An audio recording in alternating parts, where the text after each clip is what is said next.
On this episode of the Bronze Metalist podcast, we talk about She's So Unusual by Cyndi Lauper. Yeah, metal. What?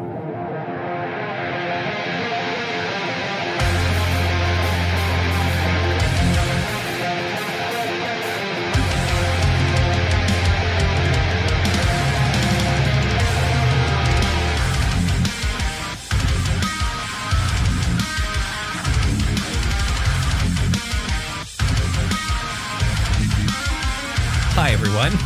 Welcome to another episode of the Bronze Medalist podcast. I'm Kale. I'm OJ. We're two professional broadcasters. We like metal, mostly, and we talk about it mostly on this show. But we have like 2 months out of the year. Yeah, it's September. It's one of the months out of the year that we set aside to talk about things we like that are not metal. And this week, OJ brought She's So Unusual, the debut album by Cyndi Lauper. Back in 1983.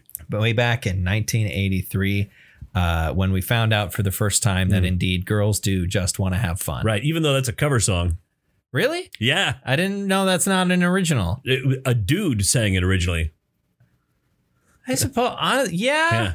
It's, in a way, it is kind of weirdly sexist. Kind of. In like a little bit. But the fact that it's Cyndi Lauper singing it, it's and cool. also, it makes it cool. And also that it's like kind of tongue in cheek. So much of this album is remarkably funny in a way that you don't necessarily expect when you're not like intimately familiar with Cyndi Lauper's music, like some of us might not be. Did you ever watch the Pee-wee's Playhouse? No. You never watched Pee-wee's Playhouse? Okay. I think it was. I think that was when it was like on TV. I guess it was on before you were born. It was a little before my time when it was actually on TV. So I don't know if it really ever got syndicated. Syndicated. I don't know if it did. Because she sang the theme song to it. Of course she did. Yeah. She also did the soundtrack to the Goonies. Yeah. She also composed Kinky Boots, which I haven't seen or listened to Kinky Boots, but I'm aware of it. You know, I have a lot of friends who are into theater, and they all like that show. I didn't know that was her either. Like, I was reading through her Wikipedia page, and I was like, oh, that was Cyndi. That was her. That was her. That was her. Like, she's done a lot. Like, I know she's been around for a while, and she's done a lot of work, but I didn't know quite how much stuff she is responsible. I forgot that Time After Time was a Cyndi Lauper song. Yeah. I just kind of knew that song being around, and I was like, oh, yeah, that is Cyndi Lauper. Like, this album had a ton of fucking hits on it. Yeah, like 5. Like 4 or 5 every hits. Every single they released off of this album was a fucking hit. Yeah. Which is insane for a debut. But it was a record. I mean, yeah, it was a record, but I mean, it had never been done by a debut female artist before. Yeah. And I think so much of that is owed to the fact that she's so unusual. We'll talk more about Cyndi Lauper in a while. Or Lori Cypher, as my dad called her. Lori Cypher? Oh, is that Lori Cypher? Lori Cypher. I have no idea how he gets that, but sounds like it would be the protagonist of a like Matrix ripoff video game. Sure. Like a video game that's very clearly ripping off the Matrix. Only your protagonist is a woman. Yeah, it's a female protagonist, and her name is Lori Cypher. I'm pretty sure there almost is exactly this video game out there somewhere. There has to be. I do not, like, I can picture it so clearly in my mind that it has to exist, but I don't remember what the name right. was. There's probably several. It's a Matrix ripoff, but they realize they can't directly rip off the Matrix. So for some reason, they decide to rip off Tomb Raider a little bit and stick that in there. Well, it's aesthetically, it's the Matrix, but gameplay wise, it's Tomb Raider. Right. Which honestly, Tomb Raider's gameplay for most of the early games is kind of Matrixy anyway. Sure. Doing lots of flips and acrobatics and kung fu and gun fu and all that shit. That was already very Matrixy. Sure. It's just the setting was not. The atmosphere and setting was not Matrix-like. But speaking of video games, Halo Infinite was doing another tech preview weekend. Neat. Last weekend that I played some of, and they're doing it again this weekend. The one last weekend they were doing arena multiplayer again, but this time it was PvP focused versus the first weekend, which was all players versus bots. sort of testing out that. Yeah, and this is they now have a training mode where you can play by yourself against bots. Technically, you could play with teammates against bots as well. I think that's actually one of the game types that you can select in the multiplayer menu. But this coming weekend, they're testing Big Team Battle, which has always been a huge part of the Halo franchise. Is essentially larger teams, bigger maps, vehicles, etc. So I'm interested to see how that goes. So far, I really like the gameplay. I mean, it's like last time. There was more technical hitches going on in this one for whatever reason. Like I remember in the first tech preview when I could get my controller to work. Yeah. Because there was a weird bug with the way the game interacted with controllers. When I could get my controller to work, it felt really good to play with the controller. But apparently this time, something weird was going on where people couldn't hit fucking anything using a controller. It was like the controller support was awful this go around for some reason. I don't know what sort of tweaks were made with the build that they were using or what the hell was going on, but people were having a really bad time using controllers. So I mostly stuck with mouse and keyboard because I could get my controller to work, but I noticed that I didn't super notice it because I'm bad at video games anyway. Yeah. But I was like, I'm going to do mouse and keyboard. Well, let's do that instead. My son my youngest downloaded a video game today for PlayStation 4. That is it's purportedly a clone of Halo, sort of, but it's called something else. But the gameplay is almost identical to a version of Halo. There's a ton of those. Yeah. That is not helpful at all. I don't remember what it was called. It was a free game, so I assume there's some sort of in-game gotcha purchase somehow. There has to be. Yeah. Yeah, I don't know. There's a ton of those these days. Yeah. Also, I mean, what used to qualify as a Halo clone was just, oh, you're a first-person shooter on console. Sure. That has a sci-fi setting. Because Halo was kind of the first big console-based first-person shooter that anyone really gave a shit about. So if that's what we're going by, we own 8 of those. Yeah. Yeah. So there's not really these days, people don't use the term a Halo clone anymore. There's enough first-person science fiction shooters out there. That's the word he used. Everybody. He said, Dad, can I get this game? I said, what do? You're running around shooting people. So you got 7 of those. Why do you need another one? Why do you want another one? Well, because this one's different. My friends are playing this one right now. Yeah, I don't know what it would be. Yeah. I don't know if it's free, especially. I don't know what it would be.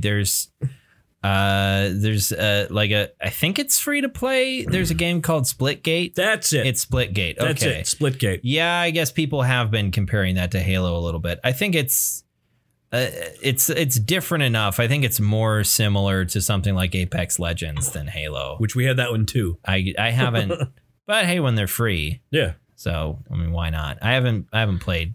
The closest thing to Apex I've played is Titanfall.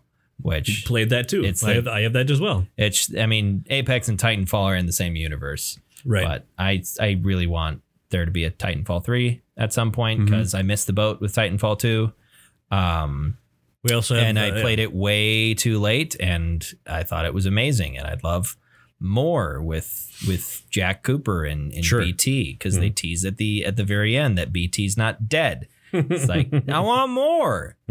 But plus, I want Matt Mercer to get more voiceover work. The man's probably busy enough. I don't think he's not wanting for work. Especially workload. He's not holding a sign by a curb. He's fine. Yeah, but I like hearing. As a Critical Role fan, it's nice now playing video games where it's like, oh, it's that voice actor or voice actress. It's not really special hearing Laura Bailey because she's in everything. Yeah. So many of my favorite games have Laura Bailey in them. Travis Willingham is also very easy to identify. But then it's like, oh, that's got to be Sam Riegel. Oh, that's got to be Liam O'Brien there. Like playing Fallout New Vegas is like half the characters are Liam O'Brien. So it's nice. It's fun. But yeah, I want more Titanfall. Yeah, I'm excited for more Halo Infinite. Nice. This weekend. Never played Halo. I mean, never done it. At some point, we could have like a day or something. Sure. Where you come over and you just play. I have my Xbox. I got all of them. And you were talking about, clones. So anything that's sort of first person sci-fi shooter, and we have 8 of them. Yeah. I haven't played any of those either. Yeah. We own those games. Why not? Why you not play them? I don't know. I don't. I think there's no voice in my head that says, "Hey, you want to do that?" I think most of them, from my knowledge that you have, are typically like free to play arena shooters slash. We've got Overwatch. We've got free to play arena shooters, or what's the fucking thing that all the kids play? That's like it's the category of that Fortnite's in. What the fuck are those called? Battle Royales. Battle Royales. Oh yeah. I've never played a single fucking Battle Royale in my life. I don't give a shit. I've never played online with someone else who's in another room. Yeah. I've never done that. Halo's kind of my only multiplayer game. Yeah. That I play. Is there a battle royale like situation there at all? No, no, not at all. They say there's not going to be with Halo Infinite. Yeah. There might be, but we're getting closer and closer to what will hopefully be the final release date. Sure.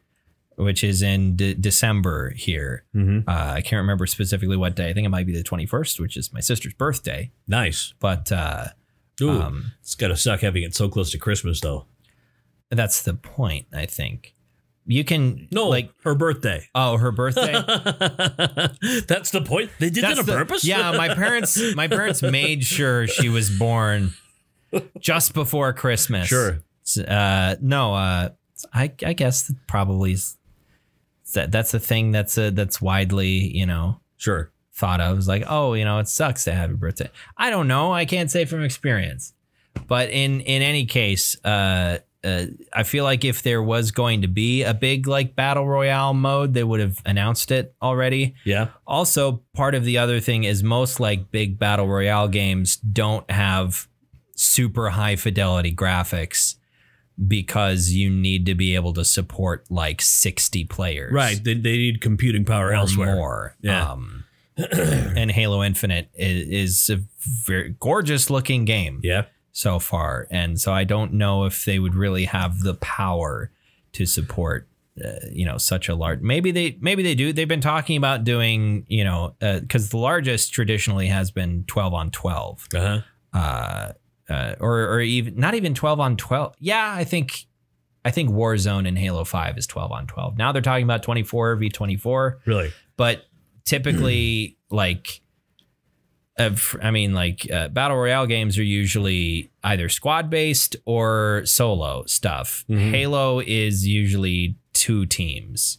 Sometimes you have team doubles, but that's usually, still maybe 16 people in a match in teams of 2. But like, I don't know. I don't know how it will fit in. The game's free to play anyway. The multiplayer is going to be free to play. The campaign will cost money. Sure. But like $60? I don't think the campaign will be $60. You don't think so? Maybe, because they're planning. I think their plan is that Halo Infinite is going to be like around for a while, and they're going to make like campaign DLCs that are basically just more campaign, not like add-ons or anything. It's just like, oh, another campaign in the Halo Infinite engine. But I get really, I'm really cautious about developers saying that, because the original developer of Halo, which is Bungie, who makes Destiny, said that about Destiny back in 2013 or whatever. They said Destiny is going to be our game for the next decade. And then Destiny 3 years 2. later, they made Destiny 2. And never anything else. Yeah, and and Destiny 2 has had a pretty long shelf life so far. It's actually a good game. I missed the boat with both of those. And it's one of those games where if you don't have a whole group to start playing with, what's the fucking point? Because the whole thing, and it's also so much of the MMO mindset, right? Massive, the MMO RPG mindset, like from World of Warcraft, like doing raids and doing this stuff. That has never ever appealed to me. Really? That's way too much fucking work. I don't want to do work. I'm playing a video game. I go to work during the day. Like I don't want to feel. I don't want this to feel like work. Right. I don't want to, you know, when we're going in to do this raid, to have all of my friends scream at me because I'm doing something wrong. I don't want that. That's not fun. Yeah. Yeah. Oh no, I have to hear that in my house all the time. So it's people screaming at you because you're doing something wrong. Okay, there's that too. Thank you for bringing that up. No, I mean the child on their headphones getting yelled at and yelling back, and then him being in tears. That's not fun. No, it's not. And then I reminded that I said, "Aren't you playing this to have fun? I mean, your friends are assholes. These are your friends you see every day at school, and then at night they call you a little bitch. You know." Young boys are awful. Oh, they're terrible. I mean, they're not as bad as little girls. Little girls are the worst, but I think that, well, because little girls are, I mean, this has been talked about to death, and this is an old Louis C.K. joke, but talking about how the difference between young boys and young girls, and that becomes the difference between men and women, is that men will fuck you up. Yeah. Women are fucked up. Yeah. And, you know, growing up with two older sisters, I feel that's fairly accurate. I don't have the experience of having like an older brother who beat me up. Right. I guess Hannah would beat me up every once in a while when we were little. But would she be up at 6:30? You be up at 7? I don't. Is that a reference? She beat you up. Ha. No. At least with Caitlin, that was absolutely not the case, because it was my responsibility to wake her up, because heaven forbid you use a fucking alarm clock. That was the worst. And then she'd be mad at me for waking her up so we could go to school. Sure. But anyway, but it's shit like that. It's the fucking like subtle like gaslighting and mind games and shit. They convinced me I was adopted for a solid fucking month. Like, it's shit like that. But then they did kind of worse. You were an accident, and you're like, you turned to your mom. You're just like, yeah, no, it's accurate. They're not wrong. But it's like, it's shit like that versus like, you know, maybe it would have been nice to have a big brother who just punched me in the face. Yeah. Saved me a lot of time otherwise. Right. And teach you as a younger brother to be direct. Yeah. Like, we all get along now, but it's like kids are kind of awful. Kids are pretty awful to each other sometimes. Some kids are great to each other, but I feel like most kids can be pretty awful. At different times. Every teenager goes through phases. Sure. Or preteens too, going through phases of being a little monster. It is no fun. Yeah. That's part of why I don't want kids. Yeah. I don't want to sit there and think, is my kid an asshole? Like, I don't want to think about that. But maybe if you had a little boy someday, someone you could punch in the face. Christ. Get over here. You know why I'm punishing you, right? Boy. That's what I want. The only thing I want a son for is so I can like Kratos him. Boy. Because if you had a daughter and you Kratos her, that would mean murdering her and her mother, murdering her and her mother, and then having their ashes bound to my skin for the rest of eternity. Right. Yeah. If I become a dad, I want to be just like Kratos. Wait, are we talking about reboot Kratos, or are we talking about original Kratos? Those are two very different things. So I told you about the conversation that Scott and I had, and Quinn overheard it, right? I don't think so. Oh no, it was to Quinn.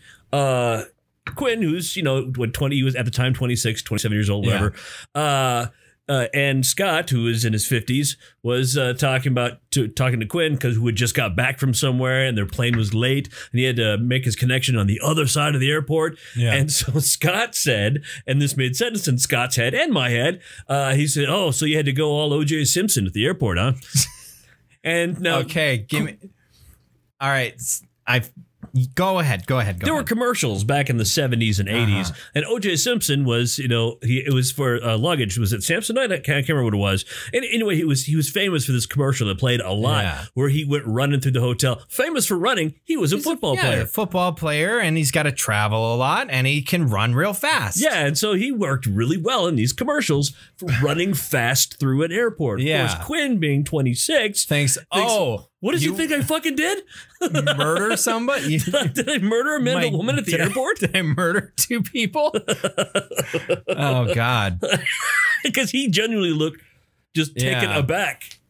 On the subject of God of War, though, it is important to note, I suppose, that when Kratos wasn't like, zonked out of his mind on rage because Ares gave him these crazy blades, he was a good dad. It's just he made some very poor decisions.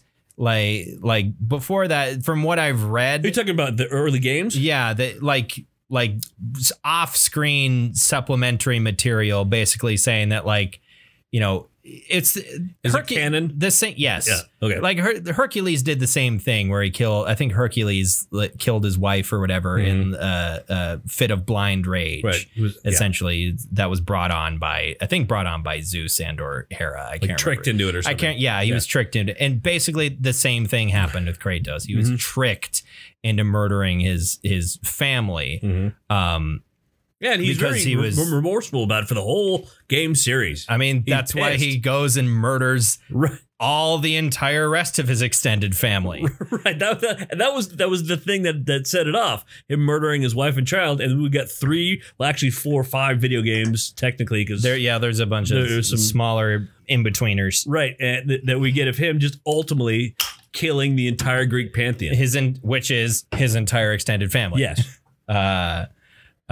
But yeah, he was, from what I've read, he was a very good husband and father. Sure. Before that, he was just also, a killing machine. But anyway, boy. What you been up to? Anything? God, I feel like I did something. I cut my hair. You tried to cut your hair. I tried to cut my... you did cut your hair. I did. But you attempted something and then, Yeah, like I said earlier, I zigged when I should have zagged. I was using a trimmer, like I always do. Yes. And I was going to do it. I was going to go do it forward. And I was going to make it shorter in the back and the sides and maybe a little bit longer on the top and do a thing. And then I actually came backwards with the number 2 clipper and did this. So now I look like fresh from the death camp. And you look like Heisenberg. Sure. I told you today you need sunglasses and a black. What does he wear technically? Is that a pork pie hat or a gambler hat? I think it's like a narrow brimmed gambler hat. Right. I think is technically what you'd call it, because it's not really a pork pie. It's get out of my territory. We're done. When I say we're done. I am the one who knocks.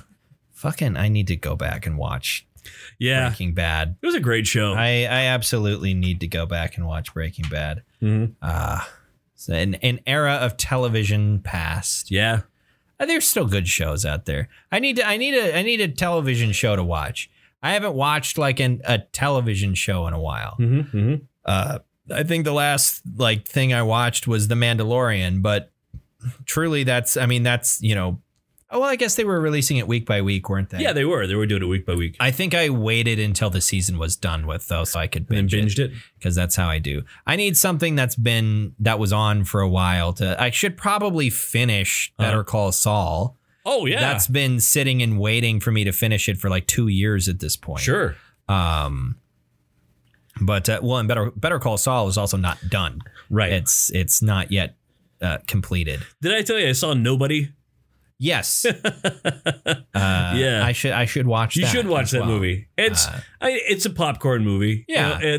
But also it's I watched a couple scenes and it looks like it would be a lot of fun to watch Bob Odenkirk kick a ludicrous amount of ass. Yeah. In the most brutal fashion possible. And he does, but also get his ass kicked monumentally. Monumentally. He takes serious several beatings in the show.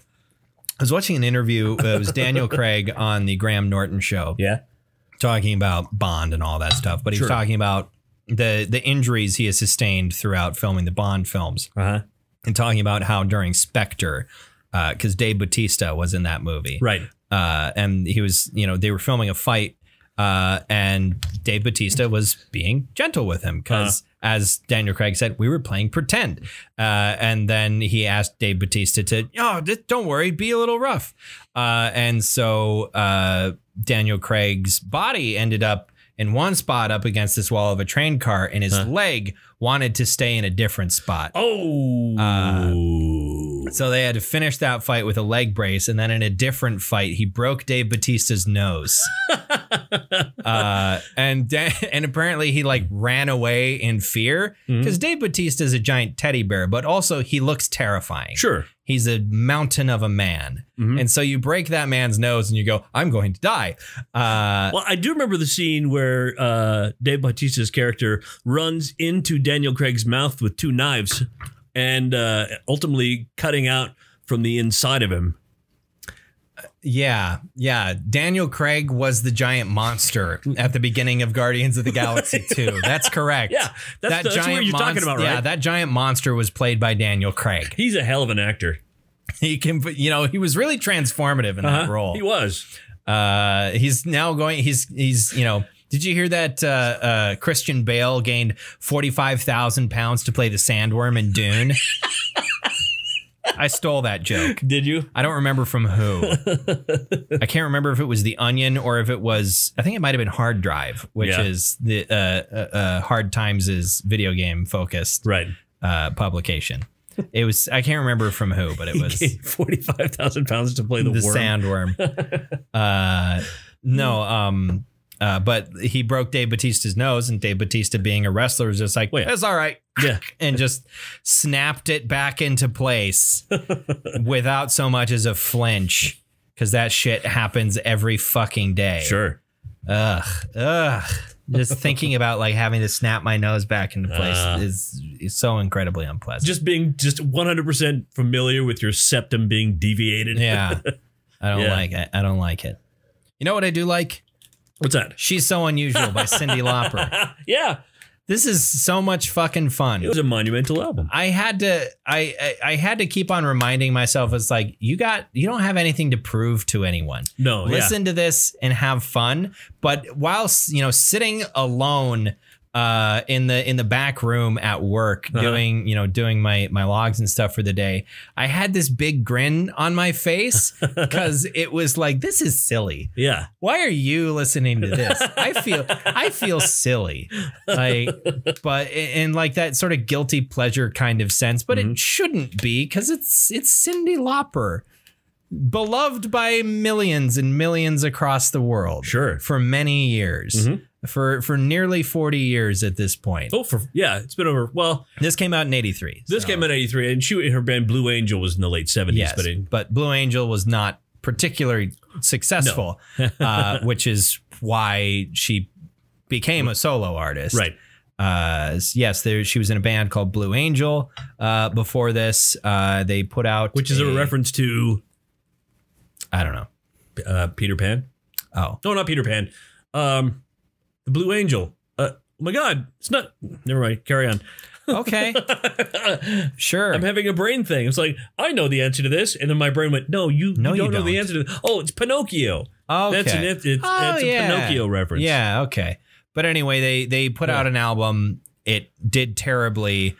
Something happened with their manager, and Cyndi Lauper got sued for $80,000. Holy shit. And was basically completely bankrupt. And so she just started performing at clubs around New York. She's from New York. I feel like if you listen to this and pay attention at all, she doesn't sound like she's from Brooklyn at all. Yeah, no, Cyndi Lauper doesn't sound like a New Yorker whatsoever. No. There's no trace of a New York accent there at all. I thought she was Chilean.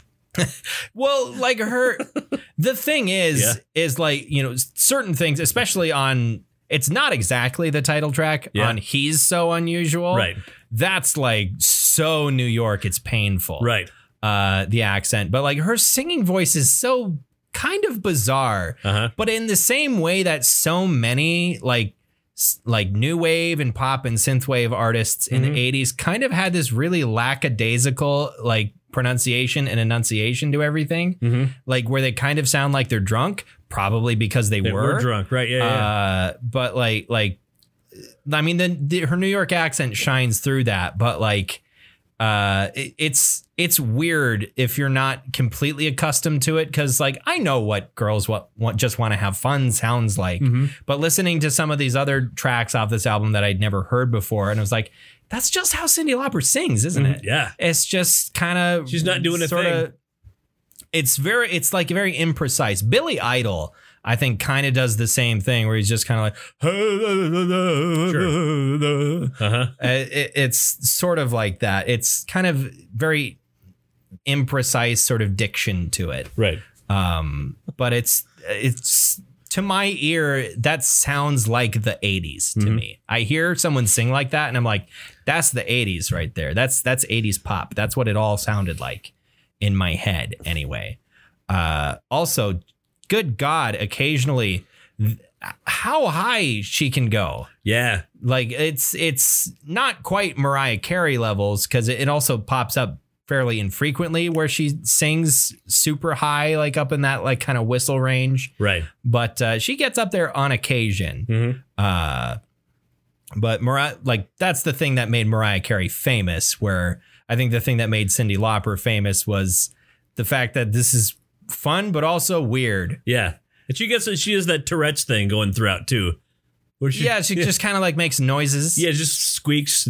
Well, yeah. It's great. It's charming. Yeah. It adds so much more character to this. I think without her little idiosyncrasies as a vocalist and as a songwriter and a lyricist, you could take the lyrics of this and have someone else perform it and have it be completely soulless if it was performed without all the little weird ticks and things that make Cyndi Lauper. Right. She makes the music. Absolutely. This album is a lot of fun. Do you think this slaps? I don't know. I don't know if it slaps. I think it does in its way. Sure. Not in the same way that a Cattle Decapitation album slaps, certainly. But I think it's a bop. Yeah. Yeah. I don't think I had ever heard that song before. Bop? Yeah, it's one of the hits off of this album, but I don't think it has been an enduring hit a cultural. I've heard it in different places throughout the years. Suppose. Maybe I just haven't heard it enough to recognize it on repeat listens, but like I don't think it has had quite the same cultural impact as Time After Time or Girls Just Want to Have Fun. Yeah, or even On Through the Night. That one I also don't think I had heard before. That's one of my favorite songs of hers. It's a great song. There's a lot of great songs on here. But She-Bop, you get the gist of the song, right? I think it's if I remember my thoughts while I was listening to it, is it was just sort of, I think she was trying to make fun of how so many like pop songs at the time were just, and continuing throughout the history of pop music, where it's just nonsense and it doesn't mean anything. She has admitted openly that the song is purely 100% about masturbation. Oh, that was not my thought on that at all. He will understand. I bop, you bop. Like everybody does it. It's like I guess I didn't. That's not what I got from it. But I will have to listen to it again through that lens, I suppose. Yeah, I just thought it like. I was thinking bop as in like people saying, oh, that song's a real bop. Sure. Like how, maybe just making fun of pop music and how so much of it means nothing. But sure, masturbation. Why not? I bop, you bop. I bop, you bop, he, she, we bop. I thought you were bopology. Patrick Star. The study of. That's what I'm doing. Okay. I wumbo, you wumbo. He, she, we wumbo. Sure. Wumbology, the study of wumbo. Come on, OJ. No, I wasn't with it. First grade stuff. I used to be with it. Then they changed what it was. But yeah. What is your favorite song on this album? Well, I mean, it's hard to say. I mean, it's changed over the years. You know, when I come back to this, I'll come back to this maybe once a year. All right. I think On Through the Night is my On Through the Night. Yeah. I put When You Were Mine. Oh, okay. That main synth riff, I suppose. I can't remember how it sounds anymore. I was listening to it right before you got here, and I was like, "Oh, I'm going to talk about the synth riff, and I could do it." I can't remember what it sounds like, but I really like the one in there, the one in the song. I like it. All right. It's nice. I like hearing it. It gives me a very pleasant feeling, and it's probably one of the more like less tongue in cheek and just sort of depressing songs, and Marcus enjoys that. Sure. Marcus, the demon inside. The guy, he's a goblin. He's a goblin. He's not a demon. Yeah, I was listening because most of the rest of the album, Marcus was just like, this is not for me. Right. This isn't for Marcus. But I was listening to that song. Marcus was like, okay, I got this one. Yeah. I get it. I enjoy this one. And so Marcus was happy and I was, Marcus was sad and I was happy. That's how it works. Right. Stuff that makes Marcus sad makes me happy. That's why when you listen to the most horrific doom metal that is just beautiful music, but the most you're feeding Marcus incredibly depressing shit out. I mean, it's Bell Witch, right? But like we're talking about Bell Witch.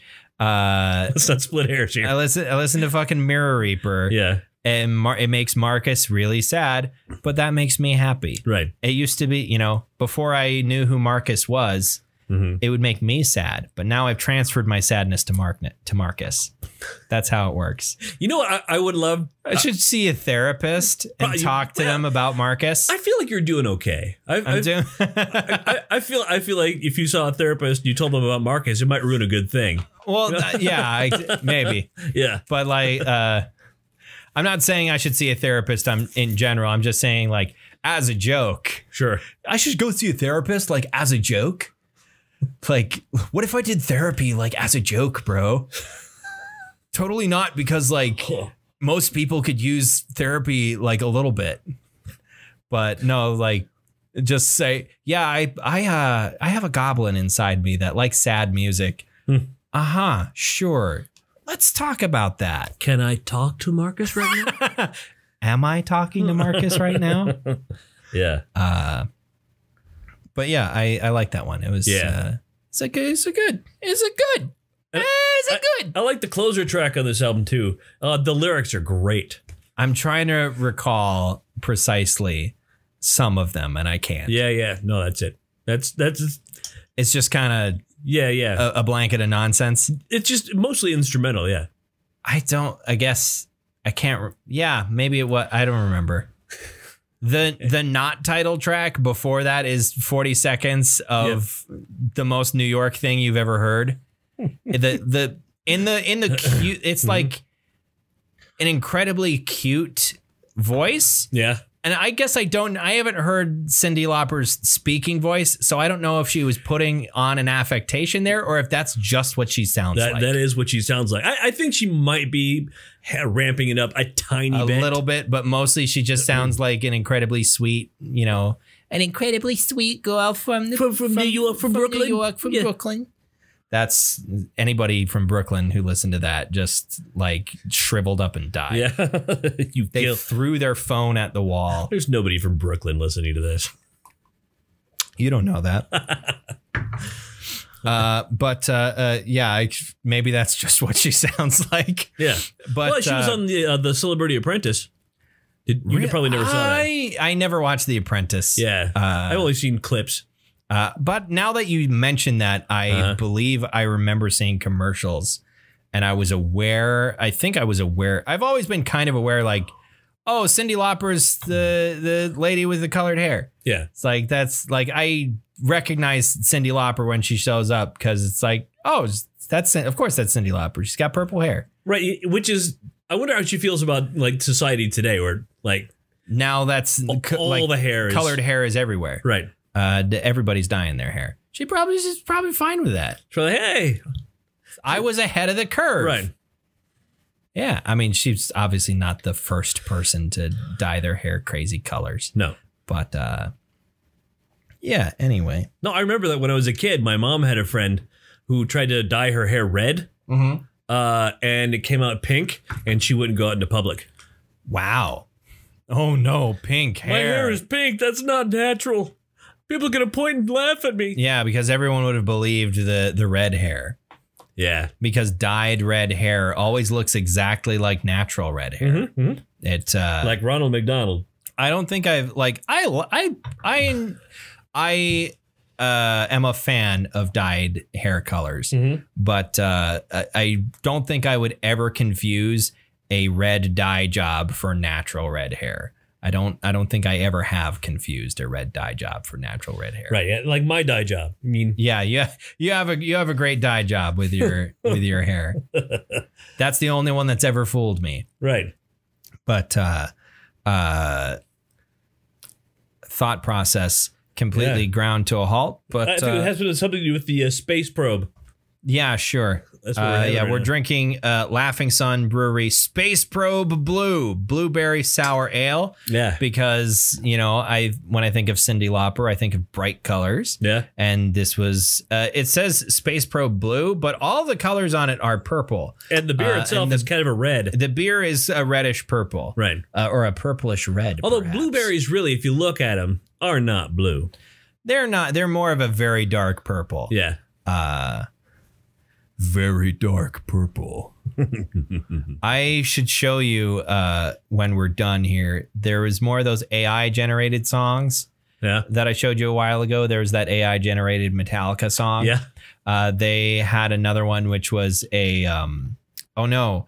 Deep Purple? No. Peter Steele. Typo Negative. Yeah, there was a AI generated Typo Negative song, and it was fantastic. It was so great. I'll have to hear this. So I'll have to show it to you once we stop recording. So before we get there, what medal are you bestowing upon She's So Unusual? This definitely gets a gold medal for being what it is. Yeah, I suppose so. I'm giving it a silver just because I didn't have an overwhelming urge to now I got to listen to everything Cyndi Lauper's ever done. Sure. But I appreciate very much that I had this experience because it was very fun and very enjoyable. Her next album, True Colors, is also worth a listen. Yes. Well, and that one has the song True Colors. And, a couple other hits on that have gone on to have big cultural impacts. Of course, True Colors is also the name of her LGBTQ charity. One of her organizations anyway. She's done a ton of work over the course of her career as an advocate because her sister is lesbian, and she's also just all for freedom of expression and all that sort of thing. And she likes people. And she likes people, and she's a good person. Yeah. But she has done a ton of work over her career as an ally and advocate, and I think that's pretty neat. I think that's pretty neat. You know what else I think is pretty neat? What's that? Metal. And we start metal again next week. Yes. Next week is going to be October. And I figure, this is a band that I associate very heavily with autumn.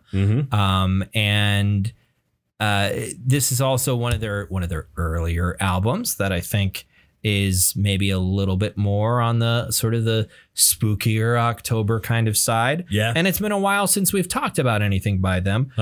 My Arms, Your Hearse by Opeth. Sure. They're Swedish, right? Yes, they're Swedish.